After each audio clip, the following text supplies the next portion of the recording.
Uh, Hi, and thank you to everyone who's been or who's connected right now on this bootcamp session from the Young American Business Trust. It's always nice to see you all, and we are very happy for having a lot of people applicating or presenting their applications for the TIC Americas 2019. We encourage you, if you haven't done it yet, to do it. You can participate on the different categories at the Startup Challenge, Eco Challenge, 10.0, or Caribbean Innovation Competition. Oh, so sorry about this. Awesome. So today we are having one a bootcamp that is amazing, and one of the most important topics that we have been talking through all these sessions. Today we are going to talk about the business plan and our value proposition. So the bootcamp of today will be from a value proposition to a business plan. It's important to mention that these webinars or bootcamps are being organized by the Young American Business Trust with the support of the American States Organization and on the frame of the TIC Americas Competition 2019. Today we have a great expert. We have Roger Osorio. He is a learning strategist and speaker, instructor at University of Pennsylvania, and executive coach at IBM. Roger Osorio is an executive coach. Let's say it again, learning strategist and speaker to audiences around the world. At IBM, Roger serves the professional coaching services business as an executive coach and trainer for various programs around the world.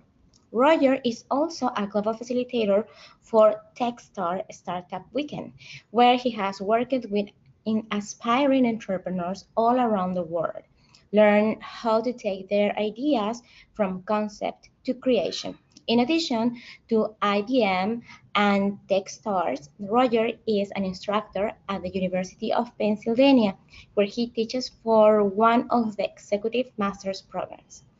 Roger, thank you for being here with us and for giving us this time to share your experience with all these young entrepreneurs who are connected right now and with young people who's looking to become an entrepreneur. Thank you very much for being here, and the floor is yours.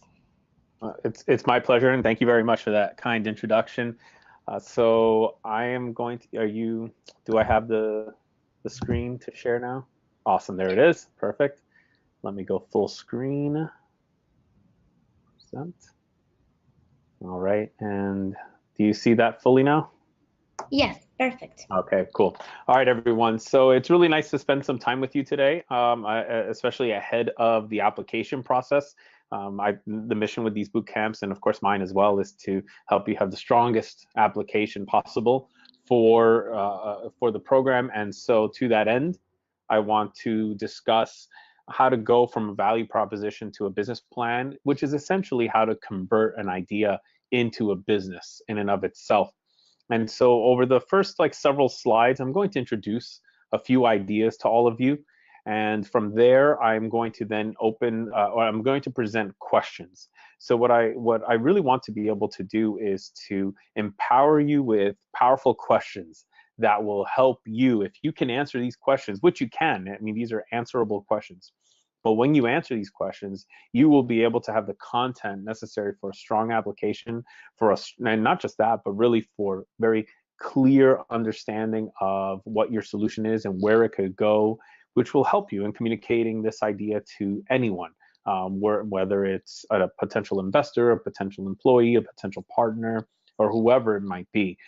The idea here is to help you become more articulate and to be able to more clearly communicate what it is that you're attempting to do. What is your vision? Who are you solving this for? And so that's what we're going to cover. Now, throughout the session, you will have the opportunity to please ask questions. Like I said, only the first few slides are my formal presentation, but what I'm really looking for is a dynamic and interactive session. So there is a section where you can input questions. Please ask those questions. I will show you questions, and what I would love to see are questions about the questions, because I want to make sure that you walk away understanding these. I strongly recommend you write down these questions because these are not meant to be answered here. I will explain them, I will talk about them, I will answer your questions about this content, but ultimately I want you to walk away and say, okay, I've got work to do, and now I know what to do and how to do it. So without further ado, I'm going to go ahead and get started. And then from there, like I said, I will keep an eye on the questions, and please feel free to interrupt with your questions. I love interruptions. All right, so when I talk to aspiring entrepreneurs or even current entrepreneurs, there's this one thing I always like to focus on, which is the problem. Like, where does every great idea start? And I do this by presenting about the root of any great idea. And the root of any great idea is it comes has a few components, if you will. So the first component is that any great idea is going to start with a clearly defined job to be done. Now, in the next couple of slides, I'm going to talk a little bit more about specifically a theory known as the jobs to be done theory. And this theory was presented by a Harvard professor and consultant who has worked with businesses, corporations of all sizes for decades, and for many decades. And he, through his work, has been able to arrive at this theory for how to understand your market, how to understand the people that you're serving.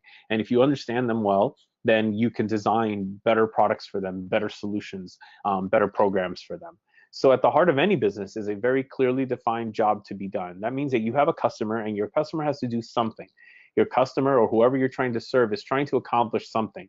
And understanding that something, that job to be done, is important. The other component is a problem to solve. Because with any customer who has a really interesting and good job to be done, something that's challenging, there are going to be problems. There are going to be obstacles that get in the way of this job to be done. Then the person who's looking to achieve this job or complete this job will also have objectives to achieve. So getting the job done requires many objectives being completed and achieved. So a big job has many smaller objectives. And on the way to getting those objectives done, people run into problems. And finally, there is a result to deliver.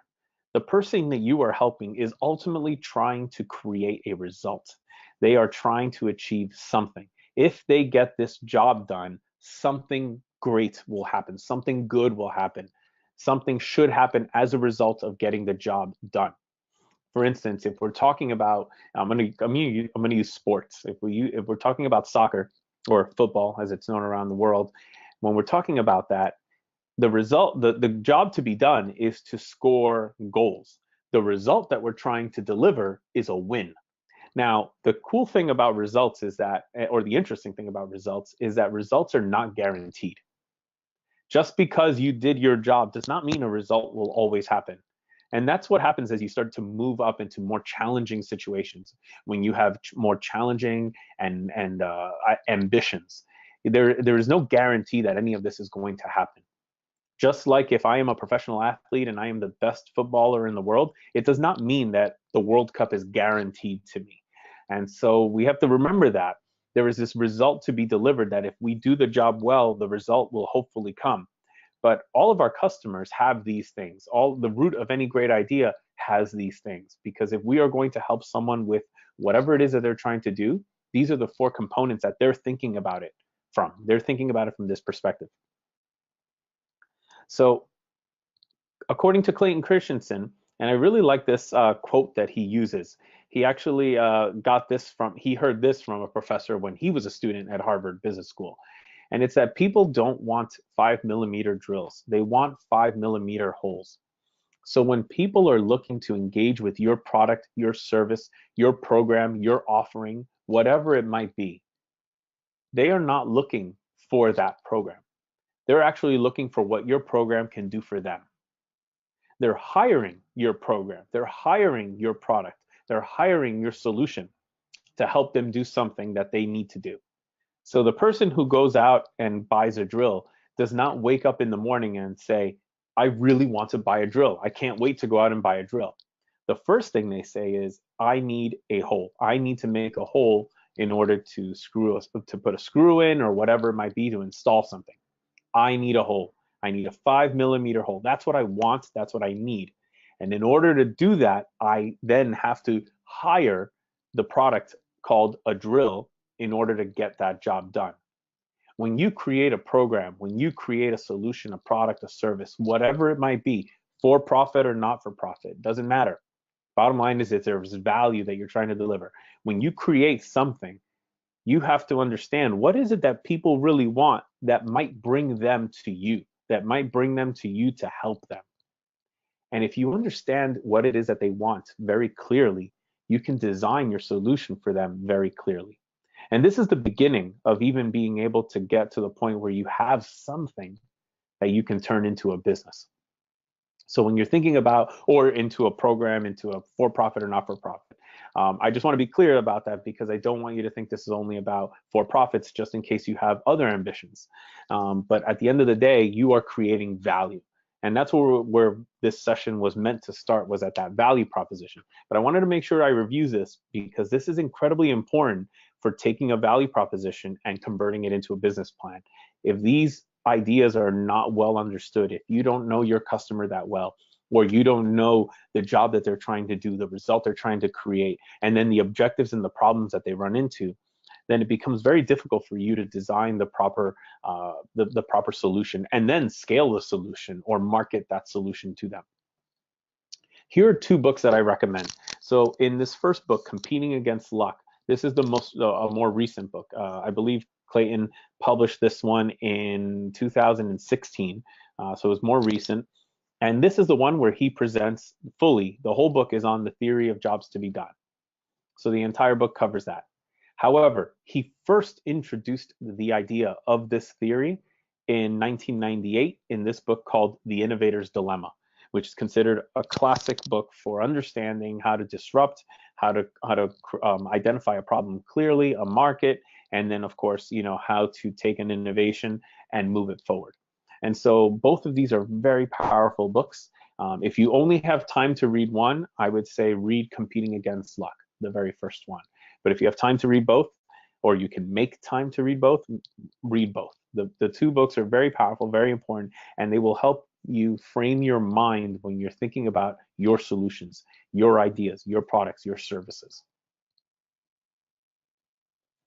So the theory of jobs to be done is essentially this.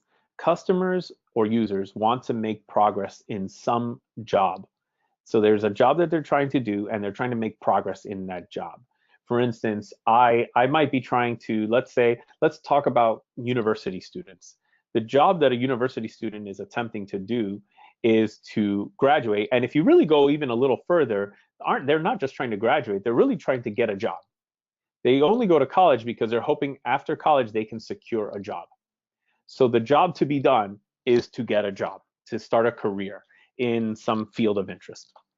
Now, one of the objectives of that job to be done is, of course, to not only secure a certain grade. Let's say I want to achieve a GPA, a grade point average of 3.5 or higher, or 3.0 and higher, whatever it might be. That's one of my objectives. Another objective is to complete all of my coursework by the end of the semester. Another one could be to secure an internship for my first or second or third summer in university. Another objective, which is of course much bigger, would be to graduate college, because without graduating college, I most likely will not start my career or get that job.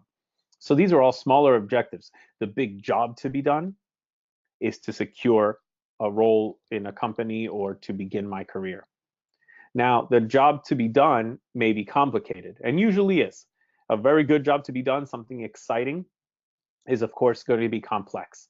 And there are many obstacles in the way of me getting from where I am today as a freshman, or maybe as a high school student, and a senior in high school, all the way to the point where I begin my first day at a company. And so there are many things to be done in between, and of course it is going to be complex. And so what I do is, as someone who is trying to get this job done, I hire products to help me get the job done.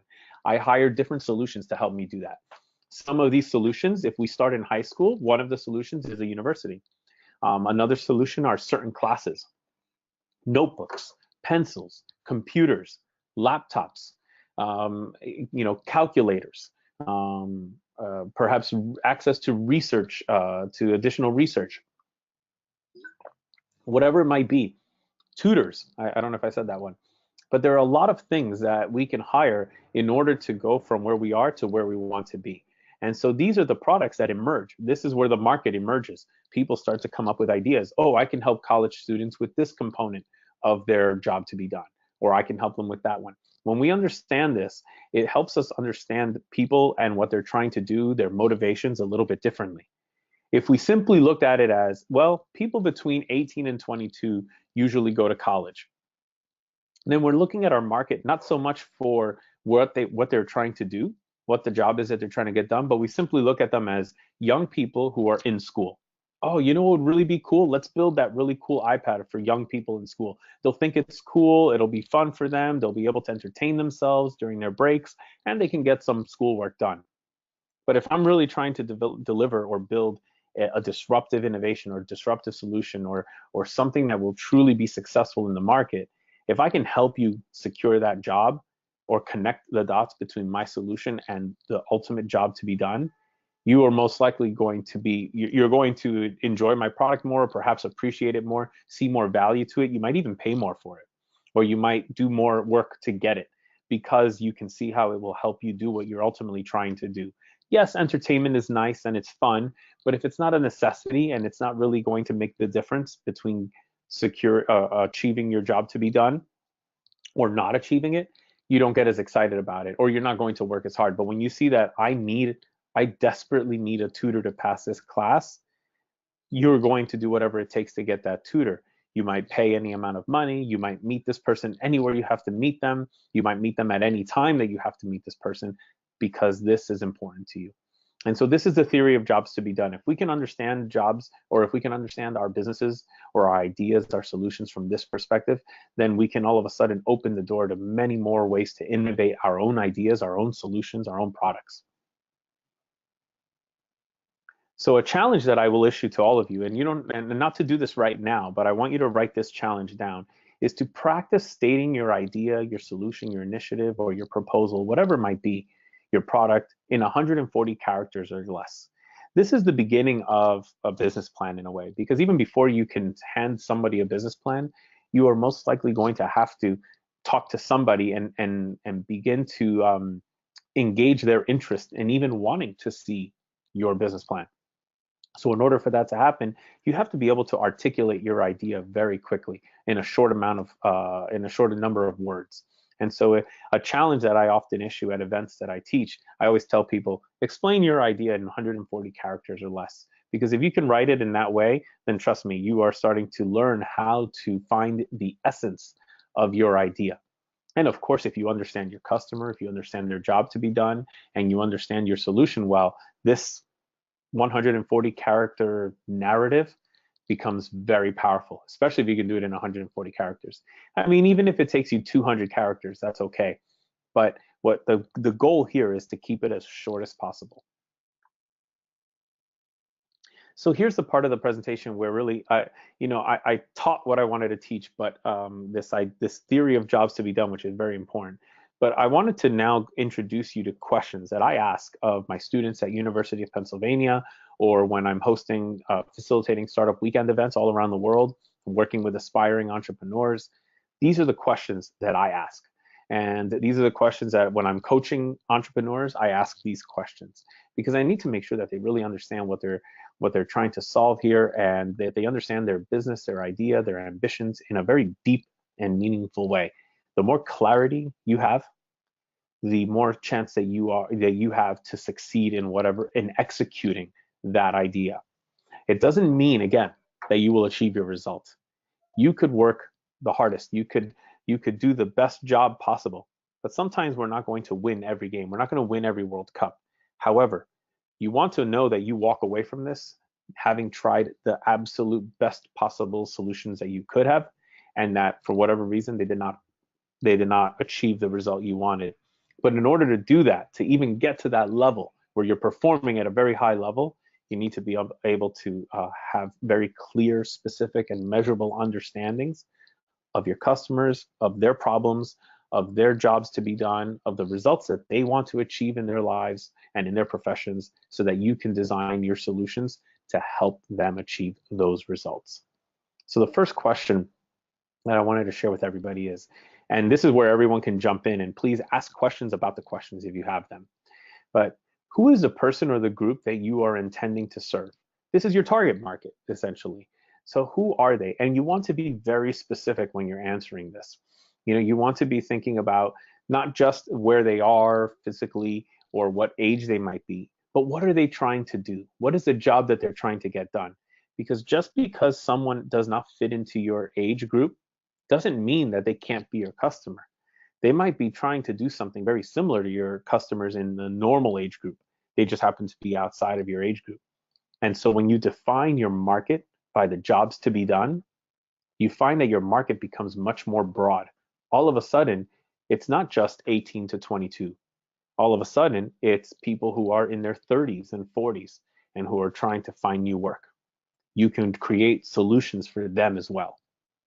They may not be in a university, but they may be attempting to get the same job done. The next question is, how many of them are there?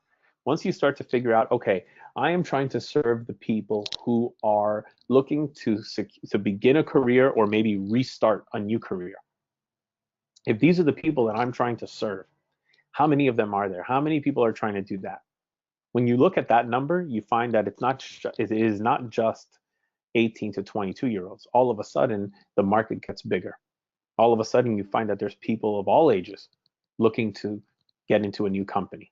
So they're trying to find this. They might be approaching it in different ways, but they're all trying to do the same exact thing. They want the same results. They're trying to get the same job done. Then you ask yourself, what job are they attempting to perform? This is almost to reiterate the question, but once you've identified these people, check to make sure that you understand the job that they are attempting to perform. This is the job that they're doing when they will most likely encounter problems. And then, of course, what is the problem that they encounter? What problem are they encountering on their way to getting this job done? What are all of the obstacles that I am facing when I am trying to get my job in a new career or in a new company?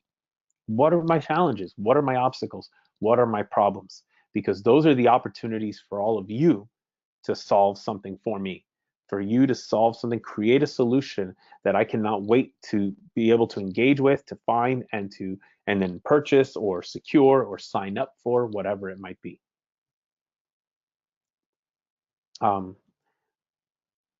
I wanted everybody to write these questions down. So hopefully you did, but you can always ask in a question and ask me to go back. The next question here are, now that we understand our market, we understand what they're trying to do, how can your idea, how can your solution, your product, your business, your nonprofit, whatever it might be, help this target market get the job done?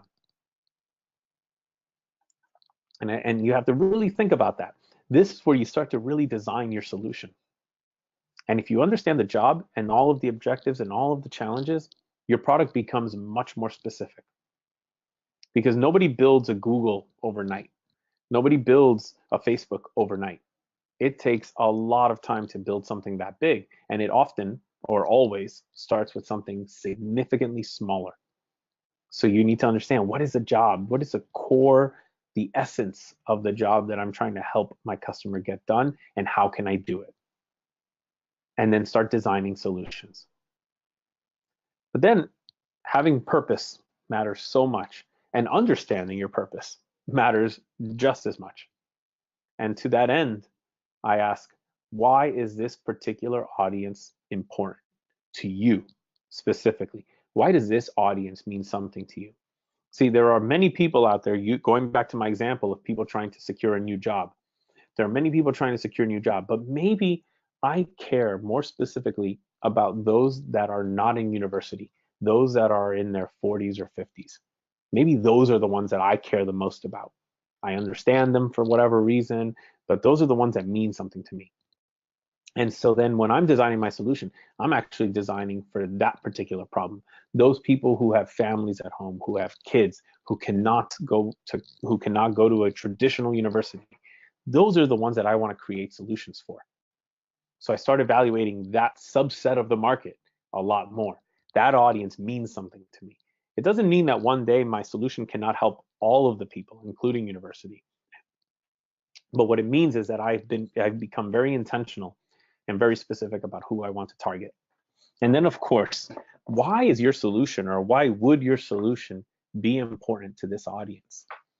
Why would they say, you know, Roger's solution company, that's the one that really connects with me? Why would they say that? Why would they say my solution connects with them? These two questions, why is this audience important to me and why is this solution important to my audience, really captures I think, the essence of value proposition. Because your value proposition suggests that you're not there to solve all problems for all people. It's actually suggesting that you are there to solve a very specific problem for a very specific person. And if you do not fit in this value proposition, that's okay. I'm not upset with you. You don't have to buy my product. I would rather the people who have this specific problem, these specific people with this specific problem, I would rather they become my customers because they are going to be the most satisfied. I want the right people to engage with me. A great example of this is when you look at, for instance, the battles between Apple's iOS system and Android, Google's Android. A lot of times people think, oh, they're one is better than the other, this and that. I argue that they're not. One is not better than the other. They have very different value propositions and they cater to very different people. So if that message becomes clear, the people who really need an Apple solution, an iOS solution, will select their Apple, and those who want an Android will select an Android. For instance, if Apple caters more to the person who wants to open the box and start using their phone. I don't want to have to read instructions. I don't have time to watch YouTube videos on how to use my device. I just want to turn it on and be able to use it very easily. And in exchange for that, I'm willing to give up some controls. I don't need to be able to customize everything. I don't need to be able to do that. In fact, if you lock my phone or if you restrict it a lot, that's okay with me. I just want it to be easy to use. That's a great Apple customer. Someone like that is going to be very happy with Apple. Someone who cares for Androids a little bit more and would be a better customer for Android would be somebody who enjoys customizing. They enjoy hacking into their phone so that they can create really cool features. They want more than what their phone comes with. They really want the flexibility and the freedom to play with it and to be able to make it truly their own phone. And so for those folks, Android is a great solution. So the value propositions are different. One offers a value proposition to people who are looking for something they can use out of the box. And the other offers you a value proposition that allows you to create, customize, and really be able to build this device into anything you want it to be. Very different, very similar solutions are both cell phones, but they cater or they address very different markets with a very different value proposition. And so if you understand these two questions, you're starting to get to the heart of that. Remember, keep writing these questions down. The other ones are, how will you find your customer? This is where we're really starting to get into the business plan, because the business plan is not your idea. The business plan is, how will I actually execute my idea? How will I be able to monetize my idea? Or if I'm looking for a nonprofit, how will I be able to sustain my idea? Because even if you're not trying to make profits off of your idea, you still need to sustain it. It still needs to be able to have value. It has to create value. It has to deliver value. It has to market its value, and it has to then, of course, have actual users and customers. So how will you find your customers? Or another way of asking that question is also, how will they find you? So for your business to be a success, your customers have to know that you're there, and you have to know where they are. So it's important that you can look for customers and that customers can look for you. You might decide, if your solution is something digitally consumable, and it could be done in the format of an app, then you might decide that the Apple Store is a good fit for your distribution. Or maybe it is a solution that is more that is more local or regional. And it's actually better to be not digital, but in human form. And it's better to be located in a particular place. For instance, located in a school. So you actually set up your business and customers can find you in a school because that's where your customers are, in a school. So you position yourself where they are. It's similar to when people set up coffee shops in office buildings. You know, they could have opened their coffee shop outside of outside of the business building, but they put themselves in the office buildings because they know that, well, all of these people are coming to work and they need a cup of coffee. So I'm going to put myself in here. I want to meet my customers where they are. So again, the question for you, how will you find your customer and how will your customer find you? And even further, where are your customers? Where can you find them? Where can you find your users? Where can you find your target market?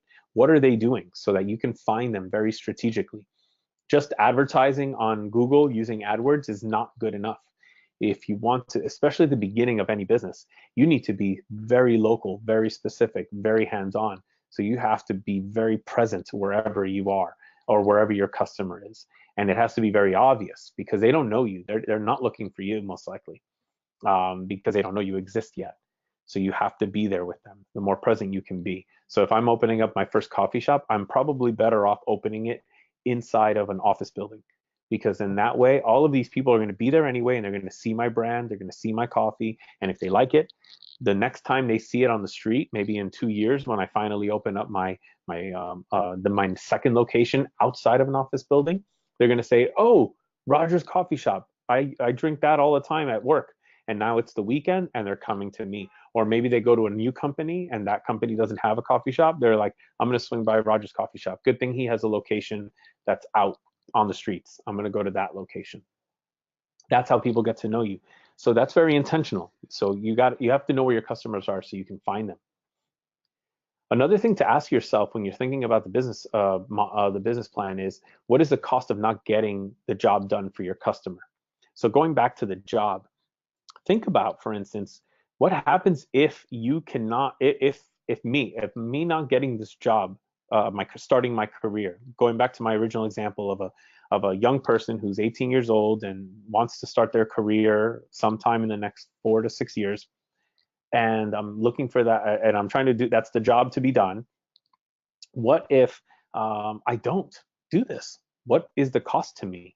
Well, if you are specifically targeting the younger people looking for jobs, you know that they're most likely going to college. If they are going to college and you're trying to serve them with products or services that help them through their college journey or university journey, then the cost of me not getting a job is the university.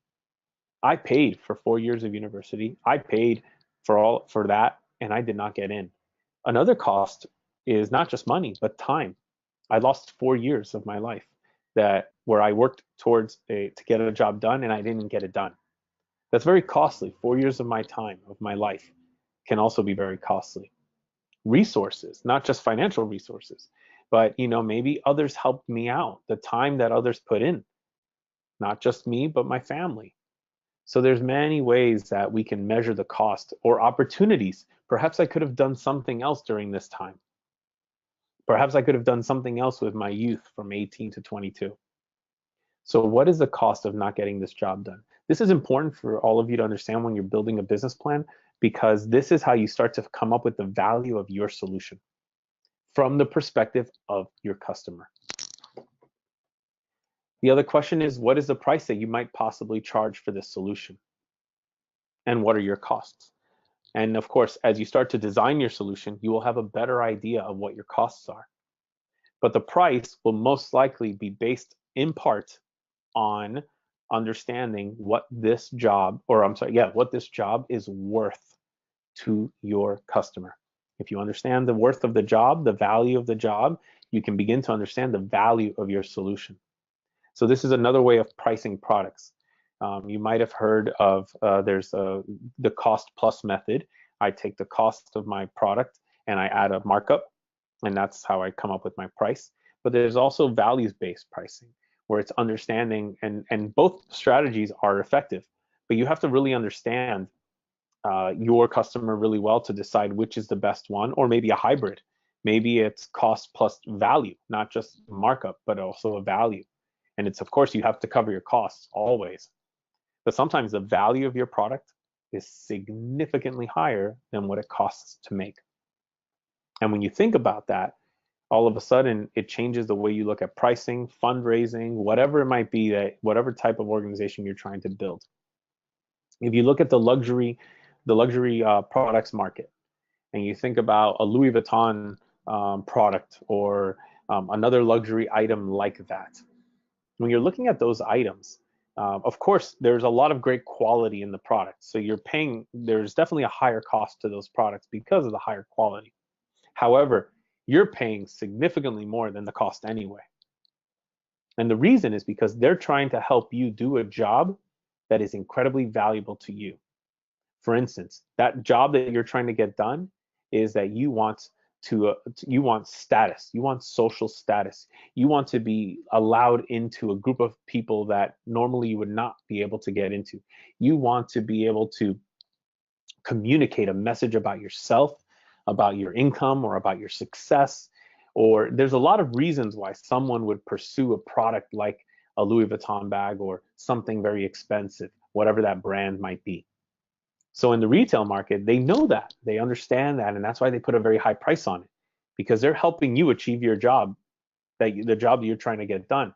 If they charged you that bag, if you were able to buy that product from Louis Vuitton for half off for a discount of 50%, mission is not accomplished. The job is not done. You all of a sudden don't see that bag as very valuable anymore. And if it's not valuable, then it's not going to help you look better. It's not going to help you look successful, because then someone might say, oh, he has that product because he probably got it on sale, or she has that product because maybe she got it on sale. But if you're really trying to send a message, it's important that you pay full price, and it's expensive, so you know that it's valuable and others know that it's valuable. So the price is part of the product. The price is part of the strategy. So you can see why price is so important, because price plays a role in helping your customers understand the value of this product. And by the way, a company like LVMH that makes that owns Louis Vuitton, that company has to be very careful with their pricing strategies. They cannot let their products be discounted, because it would then lower the value of that product. Same thing for any other solution. You have to be very careful that your product or your solution is not seen as something less than the value that you want to create for your customers. So again, pricing and costs, very important to this. And this is a key component of any business plan, because this is also how you sustain your business or your idea. Other questions to ask, write these down as well. Excuse me. How will you deliver your solution, and where? So how will you deliver? We talked a little bit about this in terms of the app store, or maybe you will set up your coffee shop inside an office building. So you really have to think about how you will deliver your solution, and also the delivery of that solution. How do you actually bring it to that market? What does it take to get into an app store? Or what does it take to become, let's say you have a product that you want to get into a very high-end retailer. What does it take to deliver your solution to that retailer? There's probably a lot of requirements. You might have to have a following. People must know your brand for that company to say, I will hold your product in my store. So this is important to know. And where will you be? What capacity would you initially have in your solution? How many people can you realistically serve? Your market might be 1 million people, and that would be great if one day you can achieve that. But at the beginning, how many people can you serve? 1,000, 100, 10? None of these are bad or wrong answers. It's just that they're different. It just depends. And the smaller you start, the easier it is to build your solution into something bigger. But when you go for the big one right at the beginning, I need to serve all 10,000 people or 1 million people. Then the problem is that you are building too big too quickly. You don't understand the small problems that come up along the way, and you will most likely fail in many ways that could have been avoided. But when you start small, you fail small. And if you fail small, you can fix those things very easily. So little by little, you're growing. So think about that. Also, how could you test your solution How could you test your solution in the market before any serious investment of dollars? Before you put in a lot of time and effort and money and whatever it might be and resources, think about how you can test your solution. This is also a great way to find customers, because once they start to get to know you, they're going to say, wow, this was really cool. Are you making anything bigger or better? Actually, I am. This is just a prototype, but I'm looking to get bigger. Please stay in touch with me. Here's my email address. Reach out to me when you have the bigger product ready, because I want to buy it when it comes out. So this is a good way to market yourself, market your brand, market your idea through these tests, through these prototypes. How would your pricing compare and or correlate with costs? Going back to the pricing issues, also think about this, because this is important to see, like, how does it move? How does your pricing strategy move? Does it go up with cost? Does it not? Is it value based? So again, this is another way of looking at pricing. And those were all the questions that I had. But the last challenge that I have for all of you is to write a short story.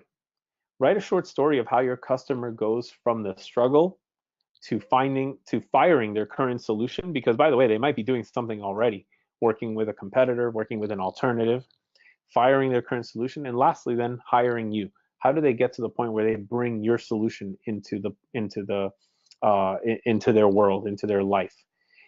If you can tell this story, this essentially becomes the executive summary of a business plan. You will be able to modify this very easily into the executive summary of a business plan and any application. And imagine anyone reading this. It would be very clear to them what the problem is, who suffers the problem, what are they currently doing, how they're going to engage with your solution, and why they would pick yours versus somebody else's. If you can tell that story, in a few paragraphs or in one page, that right there will serve as your executive summary. And a few things that I offer here for bonuses to think about. What are the three most critical components of the job to be done? So when you're thinking about the job to be done, are there some other, can you narrow down all of the things, the complexities of the job to three very important things? All right, I'm going to go back to my example of university students, right? And the people trying to get jobs out of college. So we could say that three critical components to them, to getting their job done, because remember, we said the job to be done was to get a job, and then maybe an objective of that is to graduate college. So graduating college is a critical component of the job to be done.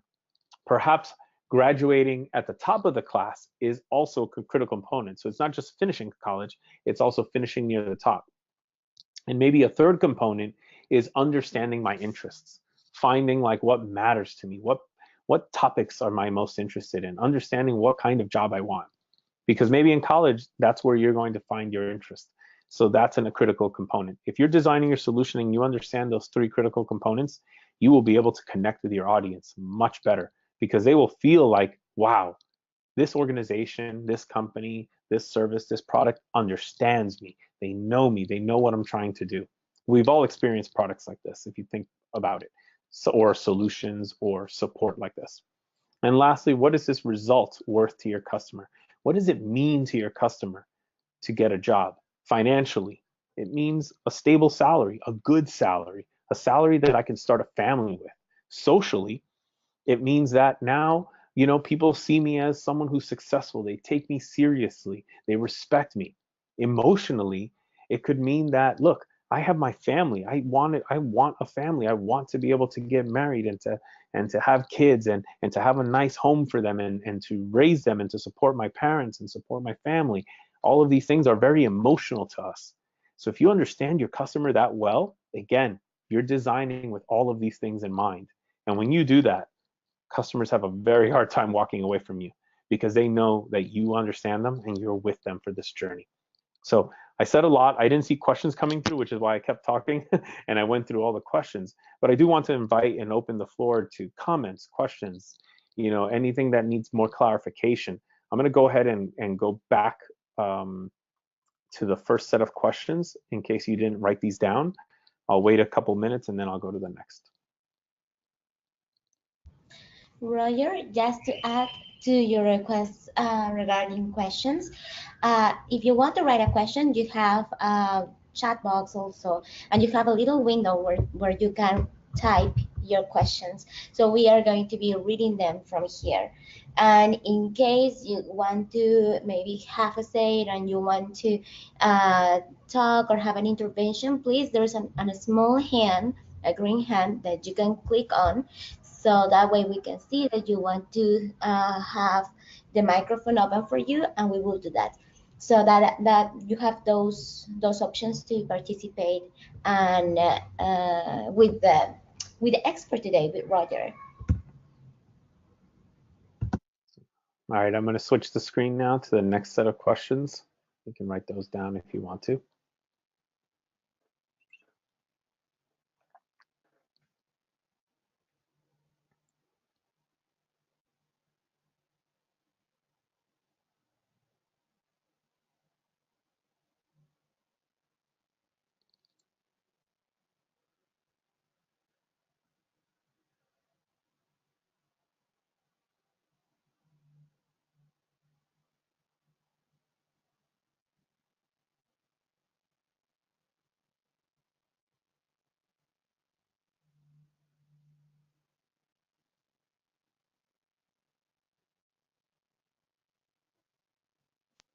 Here we have a question. Oh, you do? They're not showing up on my pane. Oh, we So can actually I'm gonna, check that. yeah, I see them coming up in the alerts, but I don't see them in my pane. So I Okay, will let you ask me them. awesome. The first one is from Laura Andrea Chica, and she asked, if the market you are intending to serve is informal in your country, how would you recommend us to measure it? And the second question also by, oh, this is by Erastus Moger. I hope I did pronounce it well. It says, what happened in a situation where there are millions of people that you want to serve? Okay. So I'm going to start with the first one when you have the informal markets. So your challenge, Laura, as an entrepreneur or as a creator of a solution, is to find a way to make what's informal formal. Now, this is not easy work. This is actually very hard work. Clayton Christensen talks a little bit about this. Often, when there are informal markets, that is because there is often a disruptive opportunity in your, like for you as the entrepreneur. So let me explain this a little bit more, because this is actually something I did not talk about, because it gets a lot of it's the depth of the book. But you've probably heard of things like disruptive ideas or disruption as a strategy, the disruptive strategy. So what that means is that there are markets out there that don't exist. They're not formal, they're not counted, meaning these are not people who even identify themselves as part of a market, simply because they, in their minds, maybe this thing just is not even within the realm of possibility.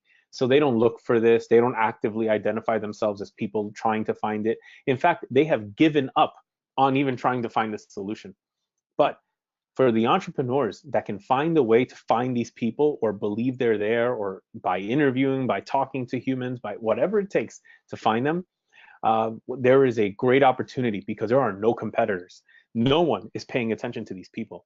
I'm going to give you an example of this strategy, where it's not the proper, like it's not the, if you ask Clayton Christensen, he would say it's not the correct application of his theory, but it is a great way of explaining the theory.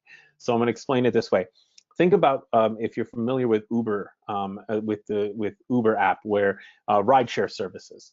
So now, and I'm not sure where in the world you are, Laura, but so I'll speak as if you're not in the US. But in the US, we have these rideshare services where you can, with an app, request a car. But the cars are not professional drivers. They are people who can just sign up and say, hey, I have a car and I have extra time. I'm going to offer you rides, and I'm hoping that somebody wants a ride. And so then we will be matched by the app, and then we will go out and do that. Now, imagine the world before Uber. Now it seems almost normal that anybody would think to get in their car and drive a stranger from one place to another. That seems normal today. But there was a time where that wasn't normal. Meaning, those people who would become drivers and now are drivers now, they would never have considered getting into their car and offering people rides. Because if they did, they would have already been doing this without an app. They would have been waiting on street corners. They would have gone to bus stops and they would have said, hey, is anybody going in this direction? For $10, I'll take you here. No one was doing that. So that means that this market did not really exist. They were not there to be counted. But the founders of Uber believed that there were people who would be willing to drive their cars for strangers, to drive strangers to from one place to another. This was the most informal market you can get, because how would you count them if they're not even identifying themselves? So they went out and they talked to people, they interviewed a lot of people. So when it comes to informal markets, what I can say is it's very hard, but it's very rewarding, because if you can find a way to take something informal and make it formal, which is often, like I said, it's a reframing. You're framing the problem differently. You're framing the job to be done differently, so that you can it's almost like when you're framing your jobs to be done, it's like a lens. It's like you're looking through a microscope or through a set of lenses, and you're adjusting the lens, because right now you're seeing a lot of blurriness. You're seeing a lot of informal blurriness. There are no clear lines, there's no clear definition, and you're trying to capture this market, but you cannot see them very well. They're informal, they don't sign up to something, they're not countable, whatever it might be. But with the jobs to be done, you might see them in a different way that can be counted. And you might find that, wow, there is a way to count these people, or at least many of them. And if you can find the right frame, the right jobs, the right job that they're trying to do, you might be able to count them. And so, of course, Uber had to take a guess at some point as to how big this market could be. And they had a hypothesis, and they were able to prove it through their experiments and their prototypes. As they started to grow, they were able to prove it. And in reality, a company before that called Lyft was also proving it, because Lyft actually launched before Uber, and they were proving the same thing. They were trying to prove the same thing. So, of course, I don't know your exact situation about informal, but what I do want to say is that it will not be easy, but it can be done. It often requires that you reframe the way you look at the problem. And if you haven't yet analyzed the problem very well, then take the time to analyze it very well, because I think you will start to see a little more formality emerging. If you have a follow-up question, please ask it. That'll help. But in the meantime, I want to get to the other question. Erastus, you had a question about when your market is too big, when you want to go after millions of people. The thing you need to do here is find a smaller group of people. Go local, because using the same example, or maybe another example that might even be more popular, Facebook. Facebook ultimately wanted to be the server, wanted to serve billions of people in the world, but they started with a very small market. Even though they had ambitions for more people, they started with a small market. They started with only colleges and universities, and not even all colleges and universities, only universities, colleges and universities that were in the Ivy League. So these were like schools like Harvard. And that's all they were doing. And then little by little, they expanded. It is your job to find a small market, a small group of people within the million, find a smaller subset that you can begin to address. And there is a way to pick this subset. Start with the subset that you have the best access to. Do not try to solve for a group that you will struggle to get access to. If you are close to a particular subset of this market, work with those who are close to you, who are part of your community already, because you need to prove that your solutions might even work. Yeah, at this point, if you haven't even started, you don't even know.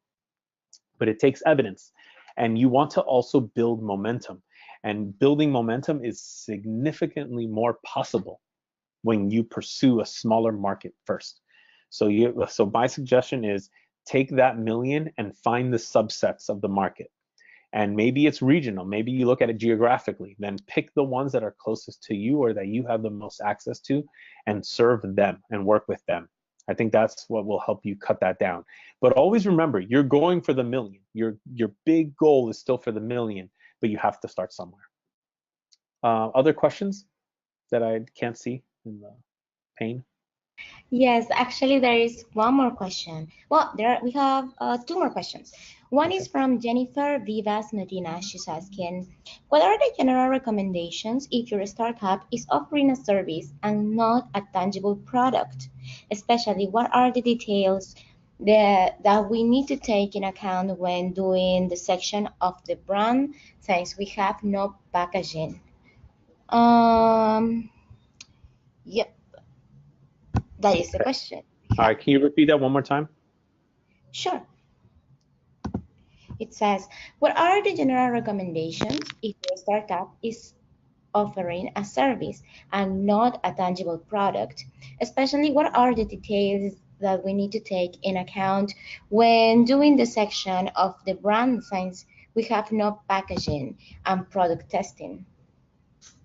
Okay. So in this particular case, of course, a service is always a little harder to describe, or it's harder to capture or package and put under a brand than it is like a specific product. However, that doesn't mean that it can't be done.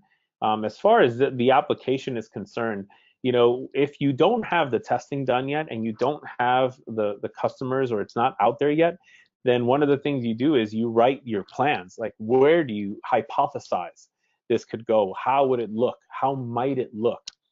How might you bundle this up? How might you offer this? Branding, service or product, or tangible product, doesn't really matter which one it is. There's an opportunity for branding everywhere. However, it doesn't mean you have to be a brand on the first day. So I wouldn't worry too much about that, except for talking about where you believe the brand can go. So a lot of times in applications like this, you're not going. Everyone's coming from different places, and they are at different stages in their company. When it comes to a part that you haven't completed, this is where you share your vision and your next steps. Here's what we're working on. We're looking to get the testing done, and this is the audience we're going to test with. And for this particular audience, we believe packaging it in this way could be the best. But we have other ideas. We have option B, option C, and option D. This one's a little harder to because I don't know the exact specifics. But please ask a follow-up question or use the chat, because it seems I can read the chat. Awesome. I have one more question. Yeah, go for it. Laura Andrea Chica, she says, what pricing strategies do you recommend when you have a disruptive service so there are not enough competitors to compare, at least regionally speaking? I am from Colombia. Mm-hmm. Okay, so when it comes to that, when you have a disruptive opportunity, again, we're going to go back to what I mentioned about value-based pricing. What is this solution worth, and what are possible alternatives worth? So, for instance, when you were pricing, when let's use the example of Uber. When Uber was pricing this out, while there was, this is why they weren't a very good example, because there were taxis on the streets, so there was a way to compare. But in your case, you would probably be looking at, what is this worth? What is the job worth to the person that you are supporting, that you are helping? So you're going to have to answer the question of, one, what is the job to be done? Two, what is the result that the person is trying to achieve? What is the result that this person is trying to achieve by doing this job? And three, what is that result worth to them? Is it a valuable result to them? Because, for instance, I'll give you an example of where someone can, a professor once gave me this example. He was a consultant working with somebody who was writing a book, and the person wanted him to help with some part of this book, where essentially my professor was going to be an important consultant in making this book possible. Now, how does he charge for this? Well, the way he saw it was that if I do a good job in consulting on this project, and I can help this person drive sales, well, then the value of my help really is going to be felt in the sales of the book. And so rather than charging for his hours of work, he charged based on the value of his work. So if the book sells, he charged a portion of each book selling, which of course makes it more exciting for him, because the better job he does, the more books to sell. The more books that sell, the more revenue he makes. However, if he doesn't do a good job, then the author of the book doesn't lose anything, because they don't have to do it. So it's about finding, like, what is this job worth to your customer? By the way, I'm not saying that you offer the product for $0 if it doesn't, or zero currency if it doesn't deliver a result. I'm just saying that, what is this worth to them? What does it cost them not to have your solution currently? Do I have to do a lot more work to be able to do that? Am I losing an opportunity? What is that opportunity worth? So So you have to really, you're going to have to dig deeper into understanding your customer.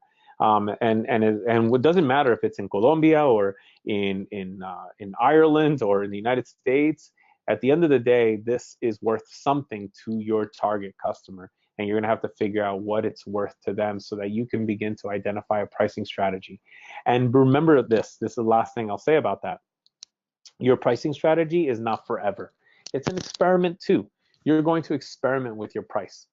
You're going to test a price, and you're going to see a result. You're going to decide if that result is good or not. That didn't work very well, or it worked too well. Sometimes I have experimented with my own pricing for my talks, for coaching, for things like that. And there are times where I have put out a price and too many people came. And I realized I think that price was too cheap. There were times where I priced and nobody came. Uh-oh, I priced perhaps too high. And I had to play around with it until I was able to do it. There was a time where I priced, it was too cheap. And the only reason I knew that was because my customers themselves said, Roger, please raise your prices. I want to pay you more. I feel terrible not paying you more because of the value you're delivering. I don't feel good not paying you what you're worth. I couldn't believe that, by the way. That was a crazy one. But that's what happens. And you have to listen, and you have to be very much tuned into what's happening, because there will be no right solution on day one. You will have to play around with this. Okay, thank you, Roger. We don't have more questions on the chat box or in the question. But if any of you guys who are attending this bootcamp, if you have any question, or if you want to have the microphone to be open for you, so you can also participate orally, that's totally fine. Just click on the green hand that is on your menu, and we will look that over here, and we are going to be able to open the mic for you. Don't forget, if you want to just write your question, you can use the question chart, and I'm going to facilitate the reading with Roger. Thank you very much. I shared my Twitter in there, but I don't think I can share with everyone. So perhaps you can share with everybody, Rosario, and let them see that, you can also DM me questions or tweet me questions. Oh, in the question is the I put one it in the chat. here I put it in the chat. Oh, okay. Is also this one over here on the corner of your presentation at Roger Osorio? Oh, yep, that's it. There it is. I didn't even notice it was there. Yes, that is it. So If yeah, you for everyone, please tweet me. You can direct message me on Twitter, or tweet me, and if you want to continue the conversation, we can keep it going there. And Roger, one question. I have a question for you. But actually, we have one more question for the audience. Let me see. This is from Erastus. He says, Roger, quick one. At what point do you make a decision? Do you make the decision to charge for your service in a non-profit setting? At what point do you make a decision to charge for your product in a non-profit setting? Well, this is there's a few things to consider here. One is you have to first decide who will get charged for your solution, for your nonprofit service or solution, because that's important to figure out. It's not always the user. You might find that there is another entity that has the money and also has they see value in this. In the cases of some nonprofits, the government of a country sees value in that. They know that the people who are using the service cannot afford it, but the government sees how this would be valuable for their citizens and for the government and the country's ambitions and goals. So that's why they pay for it. So first you have to identify who would be the person who pays and who's your user. And they will likely be very different, or they could be the same, by the way. As far as when do you start charging, that becomes a decision in terms of where you are in your product building process. Because at some point, usually at the very beginning of designing solutions, you're trying to test really to make sure your solution is moving in the right direction. So you don't want pricing to interfere with your experiment. So you might let someone use it, you might offer it for free, only for a very small group of people, because you're really just trying to see how they interact with it and how it works. Does it actually work? Or do you have to change the order of things? And so you won't charge anything. But then once you start to get a little bit better and the solution is a little more refined, now you can start saying, I'm going to begin experimenting also with charging, because I need to figure out who is ultimately going to pay for this. So I'm going to test out with many groups and to see where the best results come from.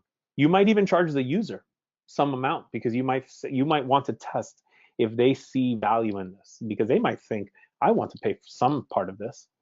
And then you might end up designing a model, a pricing model, or an income model that includes grants, government, the users. It might be a combination of things that help you sustain yourself.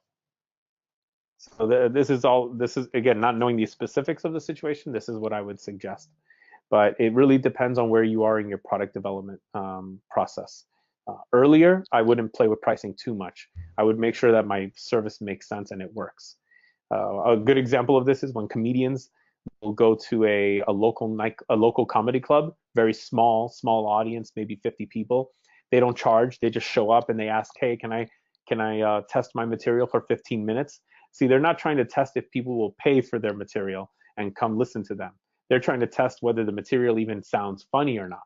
If it works, then they will go to a bigger club, and then in that case, they will want to test how much they can make for it. And eventually, they might even go to a much bigger venue, a big theater, a big stadium or arena, and then then they start to really. Then it's not a matter of the content anymore. The product is great. It's a matter of how much can I charge for this value that I'm creating. Awesome. Thank you, Roger. And I have one question for you as well, Mm-hmm. by the time we wait for maybe another question from the audience. And is so you have been working on the entrepreneurial ecosystem for some time or a long time already. And what is the most or the challenge that you have seen, or that maybe entrepreneurs have told you about more often? Like, what is the thing that most of the entrepreneurs are going through and they need to overcome, disregarding the business plan? So maybe there is a specific challenge or a specific area we as entrepreneurs struggle with. Mm-hmm. So the pattern that I have seen working with entrepreneurs is that often um, the entrepreneurs don't understand their problems clearly enough. They don't understand the job to be done. And I've learned this not just by working with the entrepreneurs, but also by working with their investors. I've at some of these events, I meet their investors, and what I find is they tell, when they hear me teach my class on, or my workshop on problems and the theory of jobs to be done, they often come and say, oh, this is the biggest problem that I have with the companies I invest in. I don't think they understand their problems or their markets well enough.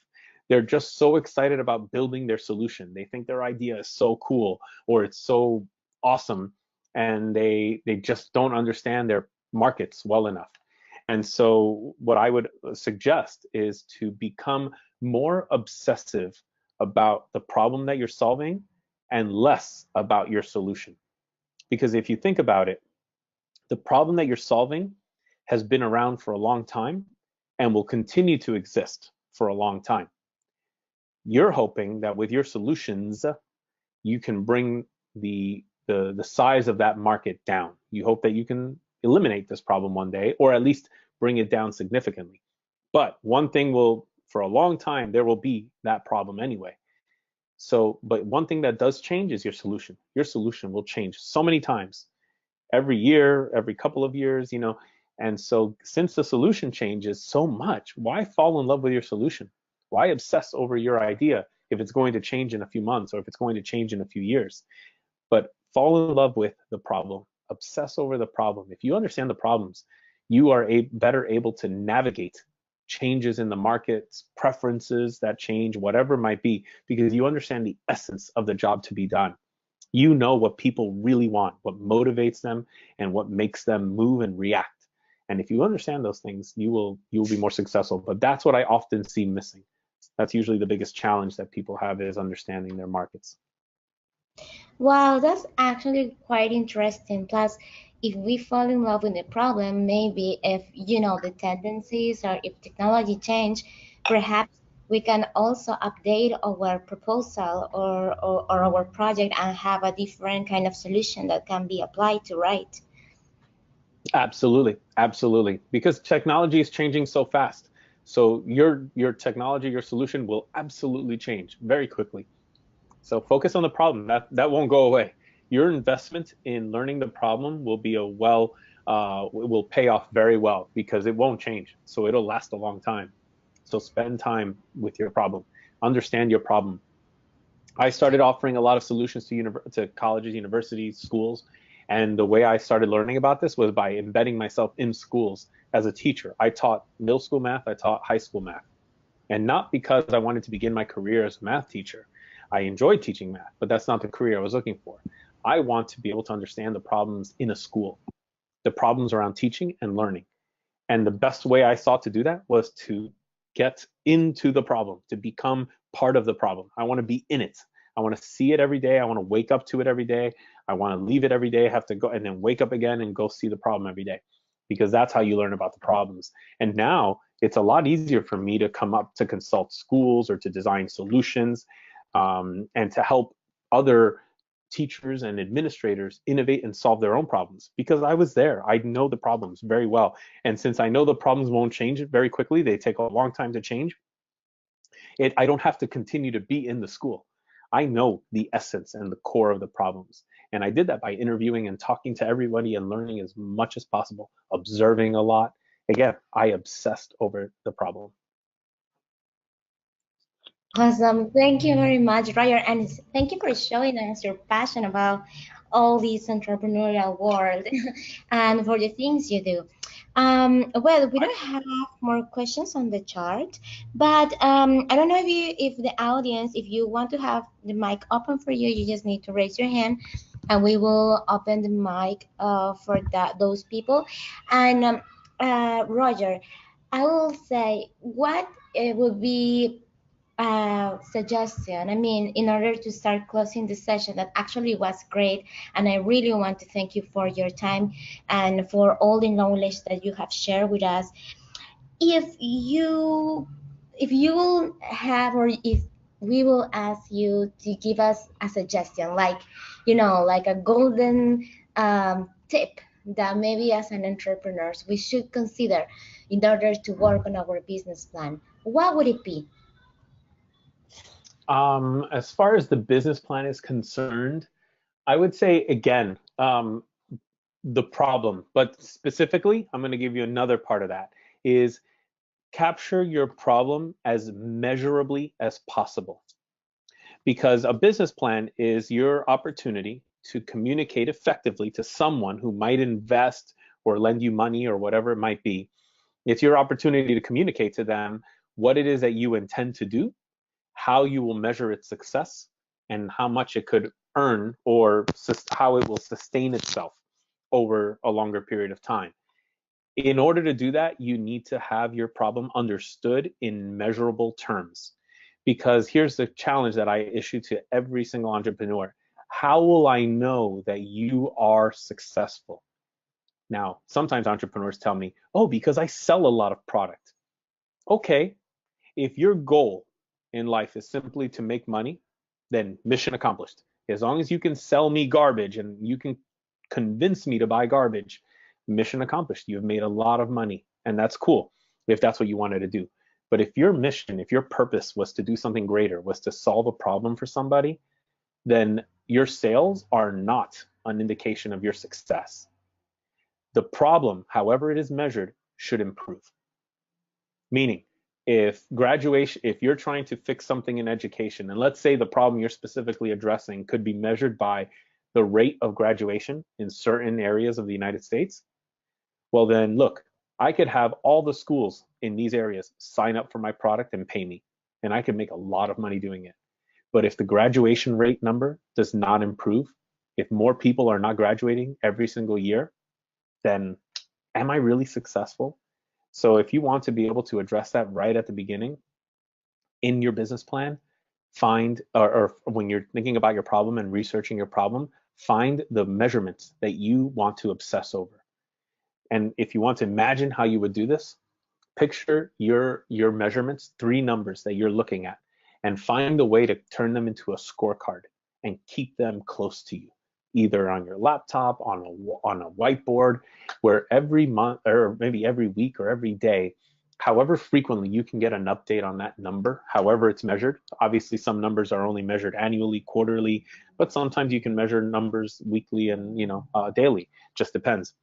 But whatever it is, keep a scorecard and look at that number. That's what you should obsess over, making that better. If it's graduation rates and if they are too low, then you want to get them higher. I will not stop my pursuit, my work, until that number moves up. Sales can keep going up. That's great. Thank you, sales. I thank you for the money, because now the money helps me innovate more and create better solutions. But really, my mission in life is to bring that number up. You have to decide, what is that number that you want to do? So find it sooner rather than later and put it in your business plan. It will help others be able to more objectively measure your success. Because here's the other side of that. At the beginning, you may not be able to make a lot of money, but you know that sometimes that doesn't mean you're unsuccessful. What if you're really solving the problem? It's just that you haven't yet figured out how to monetize it or how to sustain it. So if you can show me objectively that you're making the problem better, I can give you more time. An investor can give you more support, because they can say, look, yeah, you're right. You are solving this problem. So that means that you just have this money problem. We can fix that. But because you know what it is that you're improving, and you are measurably making the world a better place, making the problems better, or whatever it might be. Awesome. Thank you very much, Roger, for this suggestion. And yeah, I guess that is one of the things we really need to work on. Sometimes the passion and the excitement about being an entrepreneur and about creating and building a solution sometimes take us a little bit out of these tools that we really need to keep an eye on in order to keep scaling our proposal or our initiative. So with this said, I would really like to thank you, Roger, for being with us. There are no more questions on the chat box, either on the chart for questions. There is any hand raised up. So I guess we are all happy and we are all clear with your presentation now. And I really would like to thank you again for your time and for being with us today and for support this preparatory process for the TIC Americas 2019.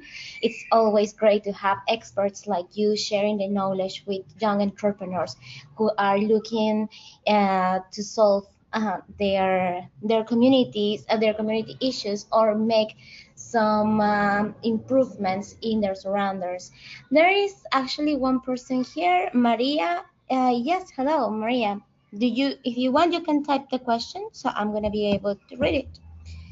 By the time Maria writes her question, Maria says, "Oh, Maria, don't worry about it. Yes, we have Spanish sessions for the boot camps as well. All of them are in our YouTube channel. We have English sessions and Spanish sessions. So this specific one was in English, but we have a previous session that was delivered in Spanish. Just go to the YouTube website and you can look for us, type in YABT, and then you will see all the list of videos that we have uploaded for this process.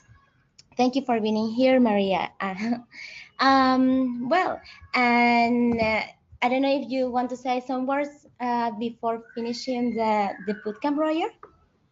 No, just I guess I wish you all the best of luck in putting this together. Like I said, focus on problem. Always focus on problem. The more you understand the problem, the more you can become an expert at this situation in this market. If you focus on your solutions, you'll be an expert for maybe a few months, and then you will have to begin that process again to become an expert again. But the problems will last a long time, so become an expert. Even if your business ideas or your nonprofit ideas, whatever they might be, don't succeed right away, what I can promise you is this: if you become well known in this market, well known in this field, you will earn respect, and you will have many more doors opening for new opportunities and for new ways to solve this problem. You can live in this problem. You can form a relationship with your problems and be there and be involved for a long time. It could be the work of your life. It could be what you do for the rest of your life in different forms, in different ways. But it all starts with being an expert and being somebody who is well known, well recognized, well respected in this market, in this problem. And you will always be relevant. So that's my my final parting words. Thank you for the opportunity, and please stay in touch through Twitter, and maybe we can just follow up there if there are more specific questions. Awesome. Thank you, Roger, again. And I hope we can see you more often around the TIC Americas initiative. And definitely we will have you on mind for new opportunities and for the next steps on this process. Also, I would like to thank the people who was connected today and the Young American Business Trust who was helping us to set up this bootcamp today. I would like to also thank the American States Organization for supporting all this process, the TIC Americas, that is now on its 14th edition.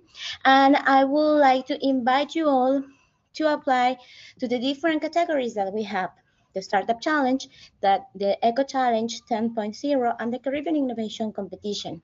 Remember that the deadline for presenting your application is on February the 28th, Washington, D.C. time. So if you want to apply, just do it. And remember that you need to register, and also that you need to send some documents. So do it with time. And in that way, there is no issues at the end of at the closing hours. And yes, if you have any question, just email us to these email addresses.